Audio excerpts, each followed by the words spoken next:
Welcome back to our channel. हम हैं श्रद्धा, मैं हूं नीरज। और आज हम लोग खाने वाले हैं रेड सॉस पास्ता, साथ में ऑरेंज जूस, और बात करेंगे रेड सॉस पास्ता के बारे में और अभी जो एलपीजी क्राइसिस चल रहा है इंडिया के अंदर, उसके बारे में भी कुछ चर्चा होनी जरूरी है। तो खाते खाते बात करते हैं। अगर पहले बात करूं मैं कि रेड सॉस पास्ता कब से स्टार्ट हुआ, ठीक है, इसके बारे में मैंने ढूंढा। टोमेटो जो होता है ना, उसको लोग पॉइजनस मानते थे, जहरीला मानते थे। तो अर्ली 1700s में, 1700 में इसको लोग पास्ता में यूज़ ही नहीं करते थे। ये एक फन फैक्ट मेरे को आज पता लगा इसके बारे में।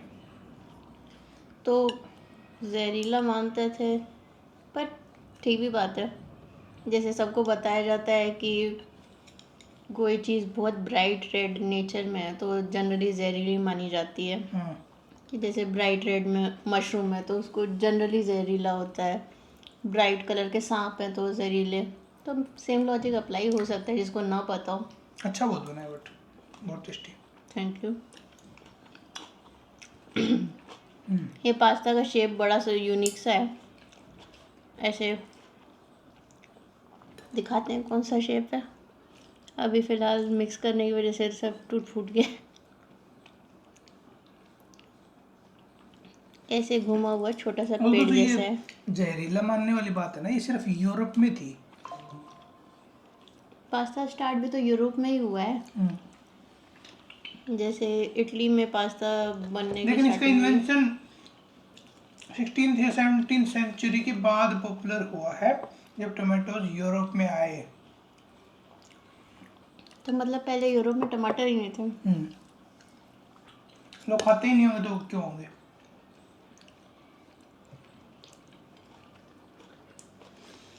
अब बात कर लेते हैं एलपीजी का जो क्राइसिस चल रहा है उसके ऊपर। सबसे पहले आप लोग ये बताइए कि आपके यहाँ एलपीजी का क्राइसिस चल रहा है क्या? क्योंकि यहाँ पे दिल्ली में सब लोग ऐसे मारा मारी मच चुकी है एलपीजी गैस की। सिलेंडर मिल नहीं रहे, जो बुकिंग वाले हैं उसमें बुक करो तो ऐसे 2-3 वीक बाद मिलेंगे। और जो ब्लैक वाले हैं, लेना नहीं चाहिए ब्लैक का, पर जो ब्लैक वाले हैं वो तो दे ही नहीं रहे। 1500-2000 पैसे देने पे भी नहीं दे रहे। तो आपके एरिया में भी ऐसा हो रहा है क्या? सभी जगह हो रहा है, लेकिन जिनके पास जो बुक होती है ना, जो ब्लैक के अलावा, उनको दिक्कत नहीं आ रही उतनी। उनको भी दिक्कत आ रही है? उतनी नहीं आ रही, उनको मिल जाएगा।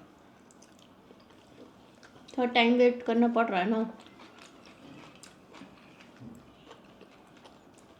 अभी बात यह है कि क्यों आ रही है दिक्कत। घर में खाना तो बनना रुक ही नहीं सकता, लेकिन जो होटल्स एंड रेस्टोरेंट्स होते हैं ना, वहाँ पे रजिस्टर्ड सिलेंडर नहीं होते ज़्यादातर। वहाँ पे होता है ब्लैक वाले सिलेंडर्स। तो वो रेस्टोरेंट्स फ़िलहाल बहुत परेशानी में हैं। जो आपके आसपास छोटे मोटे ढाबा होते हैं ना, ढाबे होते हैं, उन पर जो सिलेंडर होते हैं वो ब्लैक में ही आते हैं ज़्यादातर। तो वो अभी बहुत परेशान है, वो बंद हो रहे हैं क्योंकि उनको सिलेंडर नहीं मिल पा रहा। और सिलेंडर मिल रहा है तो वो डबल प्राइस में मिल रहा है। जो ब्लैक का रेट था वो डबल हो गया। तो अब खाने की प्राइस अगर बढ़ा दी तो फिर वो कस्टमर नहीं आएगा, दिक्कत ही आ रही है। तो इसमें एक्चुअल चीज़ ब्लैक हो रही है कि सिर्फ अफवाह चल रही है, लोग जानबूझ के ब्लैक मतलब महंगाई के लिए बढ़ा रहे हैं? मेरा तो ये ओपिनियन है ना कि ज़बरदस्ती महंगा करने के लिए बढ़ा रहे हैं। जैसे बीच में चांदी बढ़ी थी, चांदी का दाम बढ़ा था, एक लाइन से चांदी का दाम बढ़ा, लेकिन हाईएस्ट पॉइंट पे पहुंचा, फिर धड़ाम से गिर गया। हमको लग रहा है मार्केट में उसका प्राइस बढ़ाने के चक्कर में ये कर रहा है। बट ये तो गवर्नमेंट कंट्रोल्ड होता है ना। गवर्नमेंट कंट्रोल होता है, पर हर साल कभी ना कभी एक ऐसा टाइम आता है कि जब जाके कोई ना कोई चीज़ बहुत महंगी हो जाती है। लेकिन जैसे एक टाइम पे प्याज महंगा हुआ था। लेकिन कल जब हम लोग फ्यूल डलवाने गए थे तो वहाँ पर भी हर कोई अपनी बाइक में, अपनी कार में फुल करवा रहा था टंकी, क्योंकि फ्यूल के प्राइस अब बढ़ने वाले हैं, पता लग गया। ये क्राइसिस चल रही है जब। पर मेरे अकॉर्डिंग बात तो वही है ना कि लोग एक दूसरे का देखा देखी, इंस्टाग्राम यूट्यूब का देखा देखी, प्राइस बढ़ेगा, कमी आ जाएगी, ये वीडियोस से ज़्यादा तो वो न्यूज़ तो में आता है। हमेशा ही होता है ना, जैसे ही अनसर्टेनिटी आती है मार्केट के अंदर तो वो सब लोग फिर पैनिक करते ही हैं। खैर, ये तो एलपीजी की बात है। अब इसका फैक्ट क्या है एलपीजी का, कि जो अपनी एलपीजी की डिमांड है इंडिया की, वो 60% से ज़्यादा इंपोर्ट होती है, कहाँ है?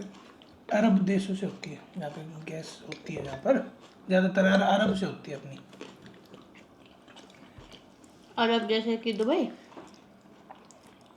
और दुबई में अभी चल रहा है war.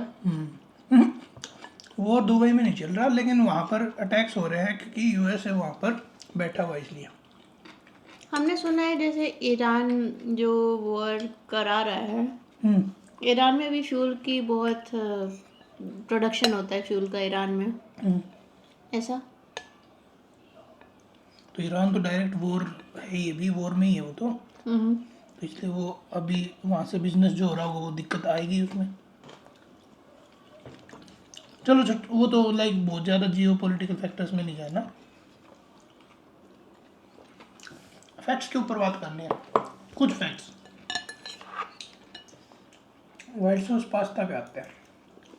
Red sauce. Red sauce,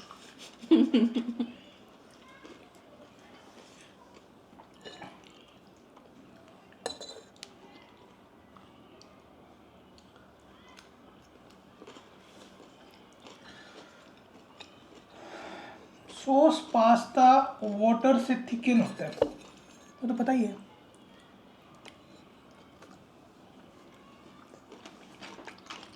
चलो पता पास्ता। है, एक नंबर एक बात पूछते हैं, हम्म,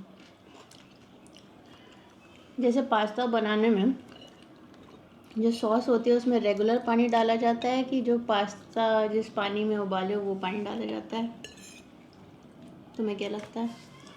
अब आपने ये क्वेश्चन पूछा है तो मेरे को लग रहा है शायद वही पानी डाला जाता होगा जिसमें उबाला है। रीज़न?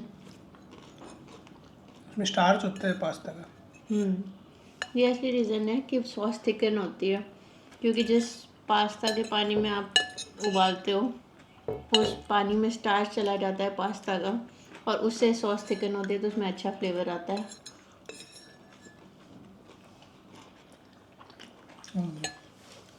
हमारा रोज़ खाना जल्दी ख़त्म हो जाता था, इसलिए आज हम लोग ने ज़्यादा बनाया है। पकड़ना एक साइड।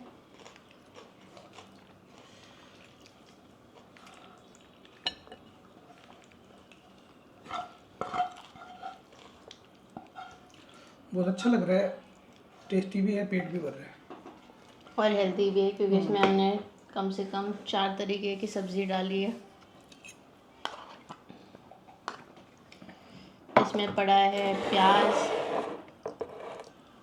इसमें पड़ा है प्याज, जुकीनी, शिमला मिर्च और ब्रोकली। वैसे पास्ता को चॉपस्टिक से खाया जाता है क्या कहीं? खाने को तो कुछ भी चॉपस्टिक से खाया जा सकता है, बट पास्ता को फोक से खाना चाहिए। क्या रीज़न? इटालियंस की आत्मा अभी काँप रही होगी। लाइक इंडिया में आके कोई डोसा जब कांटा चम्मच से खाना शुरू कर दे तब कैसा फील आता है, क्योंकि खा सकते हैं वैसे, उसमें कुछ बुराई नहीं है, बट जो इंडियंस की आत्मा कांपेगी देख के, वैसा टाइप है।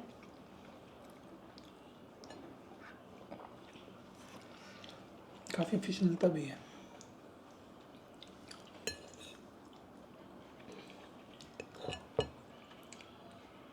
पास्ता में तुम्हारी फेवरेट सब्जी कौन सी है? जुकीनी और प्याज। और कौन से टाइप का पास्ता फेवरेट है? यही वाला। रेड? वाइट मेरे को अच्छा नहीं लगता। बहुत लोग को वाइट सॉस अच्छा नहीं लगता, पर बहुत लोग को अच्छा भी लगता है।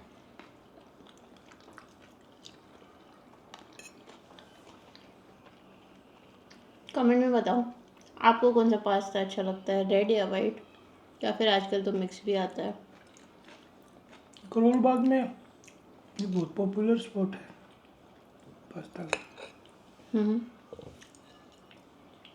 वो शायद रेड सॉस ही बेचते हैं, ऐसा ही टेस्ट आता है उसमें, थोड़ा स्पाइसी होता है बट वो जो वीडियोस में दिखाते हैं इतनी बड़ी कढ़ाई में, और बड़ी होती हाँ है वो इतनी ढेर बड़ी सारा कढ़ाई बनाता है एक में साथ। हाँ पास्ता फिर बन रहा है। 20-20, 30-30 रुपए की प्लेट बेचते हैं।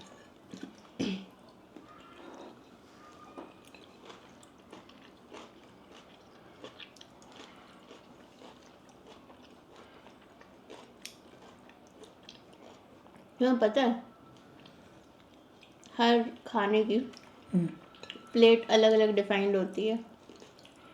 कैसे? कैसे? I don't know. जैसे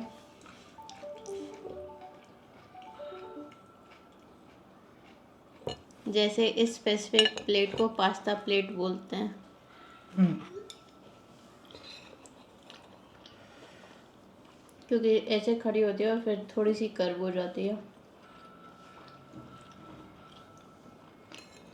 तो कहीं भी अच्छी जगह पास्ता खाओगे जनरली इसी प्लेट में सर्व किया जाता है।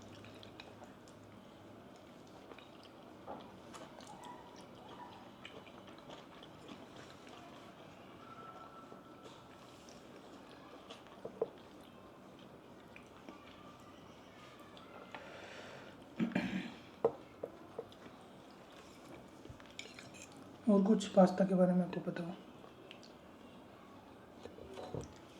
हर पास्ता के शेप का नाम अलग होता है। ये वाला कौन सा शेप है? ये वाला पढ़ना पड़ेगा कौन सा है, पीछे पैकेट रखा है बट देखो लेके आओ।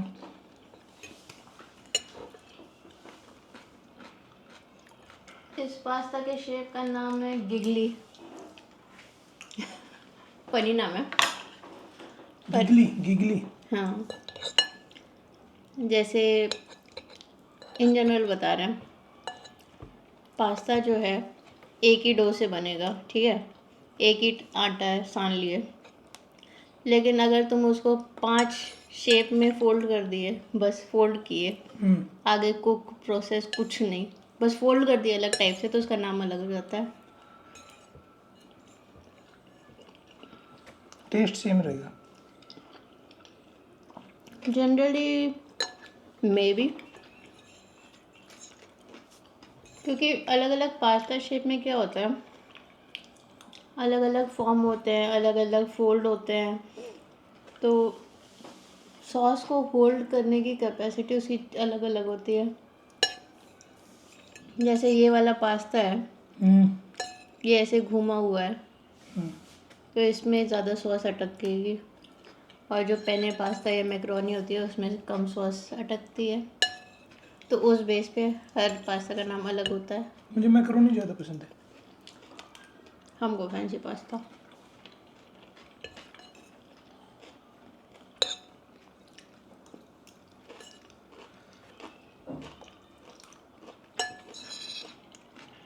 कैप्सिकम डलता है पास्ता में? क्योंकि हम लोग का पास्ता इंडियन स्टाइल पास्ता है तो उसमें हम लोग डाल देते हैं। इटालियन पास्ता में इन जनरल सॉस से फ्लेवर दिया जाता है, बहुत कम ऐसे पास्ता होते हैं जिसमें ऐसे सब्जियां पड़ती हैं। वो लोग सॉस से बटर से चीज़ से एग से टेस्ट देते हैं पास्ता को।